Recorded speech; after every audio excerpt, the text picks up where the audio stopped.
आज काफी महत्वपूर्ण दिन है। वक्फ अमेंडमेंट बिल जो है वो प्रस्तुत किया है पार्लियामेंट में। क्या कहना चाहेंगे जिस तरह के अमेंडमेंट्स लाना चाहती है सरकार? क्या आप उसके फेवर में है? क्या आपको लगता है कि कौन से पॉइंट्स है जो आपको लगता है कि थोड़े सही है और क्या आपको लगता है कि पूरे ही गलत? देखिए, हम इस पूरे बिल को जो वक्फ अमेंडमेंट बिल का सरकार ला रही है, इसको पहले भी कहा था, आज भी बोल रहा हूं, आउट राइट रिजेक्ट करते हैं, क्योंकि ये बिल पूरा असंवैधानिक है। ये वायलेशन है संविधान के आर्टिकल 14, 24, 25, 26 का। ग्रॉस वायलेशन है ये बिल। और हमने पहले ही कहा था कि इस तरह का बिल लाकर गवर्नमेंट वक्फ की ज़मीन को बचाना नहीं चाहती। गवर्नमेंट की नीयत में खोट है। उसकी नीयत ये है कि वो हमारी वफ़ की जो ज़मीन है उनको हड़प कर ले। देखिए, वफ़ की ज़मीन लोग चैरिटी में देते हैं, अल्लाह के नाम पे देते हैं, ताकि जिससे हमारे गरीब मुसलमानों का, बेवाओं का, यतीम बच्चों का भला हो, उसके लिए चैरिटी दी गई है। अब वो हमारे पास वक्फ बोर्ड है, उसके लिए वक्फ ट्रिब्यूनल है। ये झूठा भरम फैला रहे कि नहीं वक्फ ट्रिब्यूनल ये करेगा तो उसके आगे फैसले के खिलाफ जा नहीं सकते। नहीं, आप फैसले के खिलाफ हाईकोर्ट में रिवीजन फाइल कर सकते हो, तमाम चीज़ें। अब दूसरा प्रावधान इसके अंदर ये अमेंडमेंट में कि आप 2 नॉन मुस्लिम को वक्फ बोर्ड में डालेंगे। क्यों डालेंगे आप उनको? हमारे रिलीजन प्राइवेट प्रैक्टिस में आपको क्यों इंटरफेयर करना है? आप मुझे बताइए, हिंदू एंडोमेंट बोर्ड में क्या आप किसी मुसलमान को रखेंगे? आप नहीं रखेंगे। तिरुमला के अंदर क्या किया आपने? 18 नॉन हिंदू प्रैक्टिसिंग जो लोग थे उस सामने निकाल दिया। वही के चंद्रबाबू नायडू आज सपोर्ट करने की बात कर रहे हैं इस बिल को।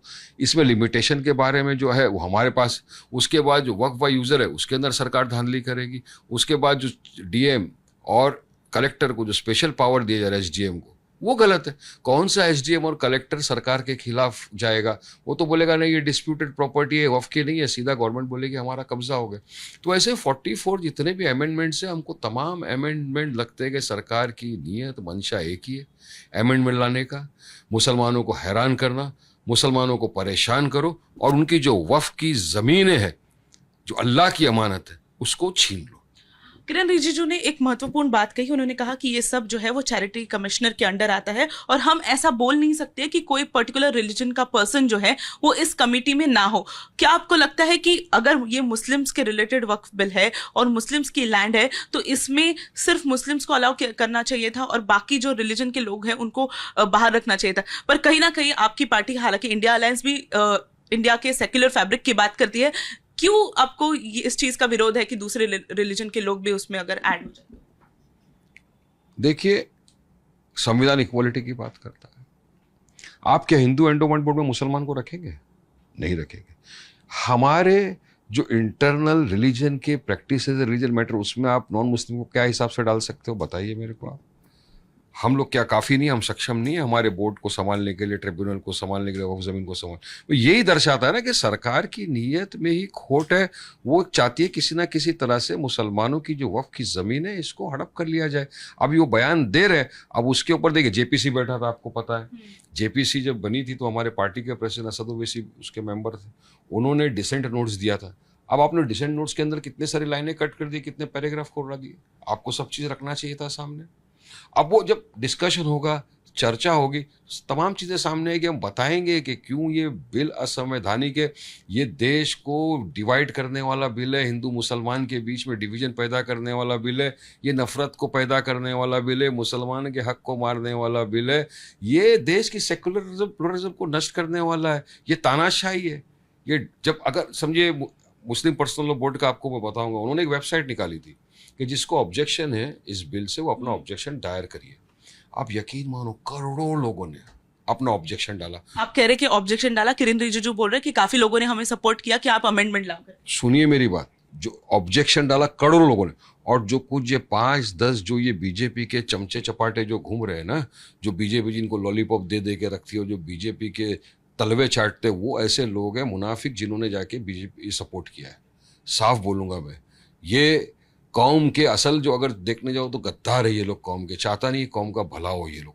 इसलिए करोड़ों लोग क्या अलग बोलेंगे? मुस्लिम पर्सनल लॉ बोर्ड जो बोल रहा है कि ऑब्जेक्शन, तो करोड़ों ऑब्जेक्शन डाल रहे। प्रोटेस्ट की बात किया, करोड़ों लोग ने प्रोटेस्ट किया। खाली बोला कि हाथ में पट्टी बांध के नमाज पढ़ो जुम्मा को, कितने करोड़ों लोगों ने नमाज पढ़ी। ये ऑब्जेक्शन हम दिखा रहे, ये ऑब्जेक्शन है हमारा इस बिल के अगेंस्ट में, क्योंकि ये असंवैधानिक है। आप क्या चाहते हो देश में अब तानाशाही चले?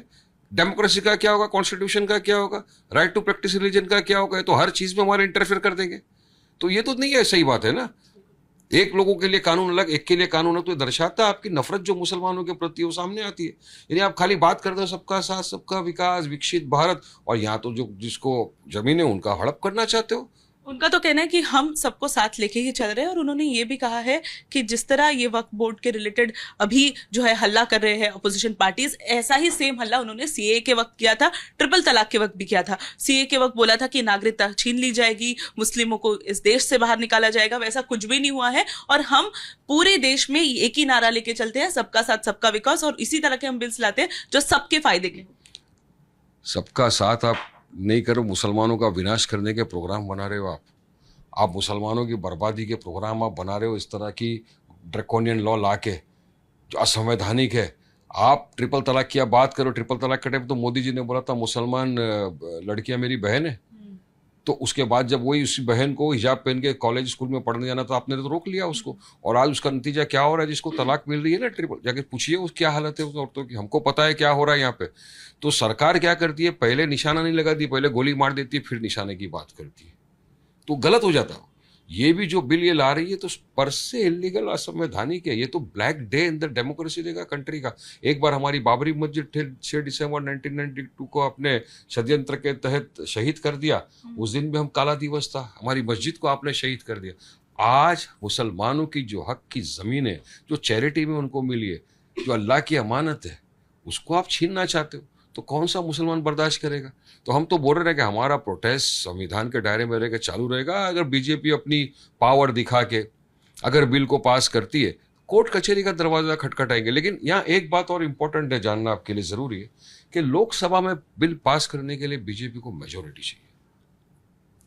बीजेपी के पास मेजोरिटी नहीं है, उसको सपोर्ट लेना पड़ेगा चंद्रबाबू नायडू का। चंद्रबाबू नायडू ने मान लिया है ऐसे सोर्सेस। देखते हैं वहां पे क्या, तो चंद्रबाबू नायडू, नीतीश कुमार, जयंत चौधरी और चिराग पासवान, अगर ये 4 जन ने सपोर्ट किया तो बिल पास हो सकता है।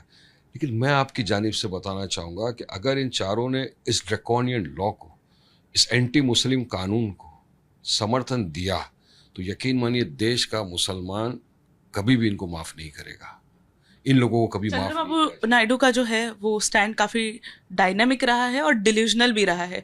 पहले वो कह रहे थे कि हम सपोर्ट नहीं करेंगे, कहीं ना कहीं उनकी नाराजगी सामने आई, पर अभी ऐसी खबरें आ रही है कि उन्होंने जो है वो 3 डिमांड्स रखी थी और वो 3 डिमांड्स जो है वो एक्सेप्ट हो गई है। उसी के चलते अभी जो है वो चंद्रबाबू नायडू मान गए हैं कि वक्फ बोर्ड के रिलेटेड सपोर्ट कौन से डिमांड उन्होंने, सत्ता की कुर्सी ही इतनी बड़ी है क्योंकि वोटर बेस्ड चंद्रबाबू नायडू का मुस्लिम ही है। कौन से डिमांड रखे हैं, क्या रखा, ये तो मुझे इस वक्त पता नहीं है। लेकिन अभी तो उन्होंने लेटर लिखा है, वोटिंग होना तो बाकी है।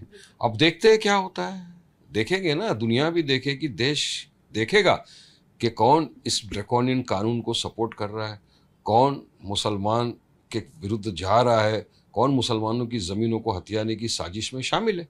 पूरा देश देखेगा। हम तो चाहेंगे, रिक्वेस्ट करेंगे कि आप इस ड्रैकोनियन कानून को समर्थन ना दें।